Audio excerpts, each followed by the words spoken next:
वनपट्टाचे, तर माझ्या मतदारसंघामध्ये आजपर्यंत एकही वाटप झाला नाही का वनपट्टा?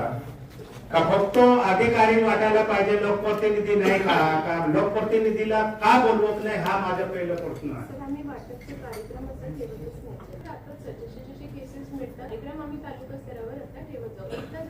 मॅडम मला एक सांगा, आजपर्यंत मला या 1.5 वर्षामध्ये कधी तुम्ही आठवण केलं नाही का आमदार इथे आहे किंवा नाही? तुमचा साधा पत्र बी नाही. मी तुम्हाला स्पष्ट सांगतो, जर आठवण नाही असेल तर दर्गाव अक्कलकुवामध्ये मी कुठे बाहेर केसी पाडवी साहेबांसारखा मुंबई जाऊन झोपणारा आमदार नाही. मी 24 कलाक राहतो, कुठेही आमंत्रण दिल्यानंतर मी तिथे जातो, कितीही लांब राहिला का.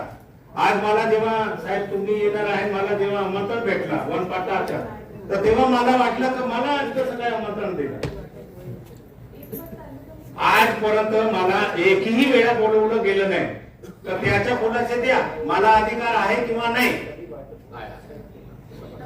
महोदय आपण आले होते चेअरमन सर, तेव्हा आपण फक्त जिल्हा स्तरावर एक कार्यक्रम वाटपचा घेतला. ते मीटिंग एवढी घेतली तेव्हा मी वाटप नाही. आदिवासी आयोग जेव्हा आले होते, आदरसिंग आर्या आले होते ना, तेव्हा फक्त मीटिंग झाली. ते जेव्हा तुम्ही तालुकाच्या ठिकाणी तुमचे मीटिंग आहे असतात, आज हे वाटप आहे ते वाटप आहे. मी आज मंत्री महोदयच्या सामने सांगतो, जेव्हा अधिकारी आहे, लोकप्रतिनिधी आहे, माझ्या तालुका, आता मॅडम तुम्हाला सांगत होते तरुण मानला कार्यक्रम घ्या, मी तिथला आमदार आहे. आजपर्यंत एकाच वेळा सांगितलं का आमदार साहेब आपला मतदारसंघामध्ये असं असं कार्यक्रम घ्यायचे, आपल्याला नियोजन करायचे आहे? बोलले का? मी समोर बोलतो, मी बोलणारा व्यक्ती आहे.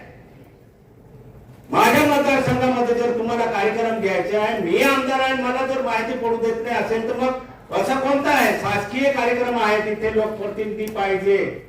व्यक्तिगत कोणता आहे, किती मोठा अधिकारी असेल तर तो काहीच करू शकत नाही लोकप्रतिनिधीपेक्षा. त्याच्यापेक्षा मोठा अधिकार नाही. जो लोकप्रतिनिधी आहे, खाली किती मोठा अधिकारी आहे, तो कर्मचारी आहे. वास्तविक त्याला माहिती पाहिजे. मी एक आमदार आज का मंत्री समोर बोलतो आहे, मला जर हे माहिती पडत नाही असेल तर हे योग्य आहे का? तुम्हाला मॅडम सांगत होते का तरुण मानला आपल्याला असा कार्यक्रम घ्यायचा, मी उद्या जाणार आहे. मी तिथला लोकप्रतिनिधी आहे. माझ्या मतदारसंघामध्ये काय घ्यायचं फक्त तुम्हीच करणार का? मी तिथे कार्य ठोकणार का? मला सांगा. रूपरेषा माहिती पाहिजे की नाही ती आमदाराला? आज हे मोठे वाटप करताना माझ्या आयुष्यात 1.5 वर्षात मी पहिली वेळा बसतो आहे मंत्री महोदय. मग असं का?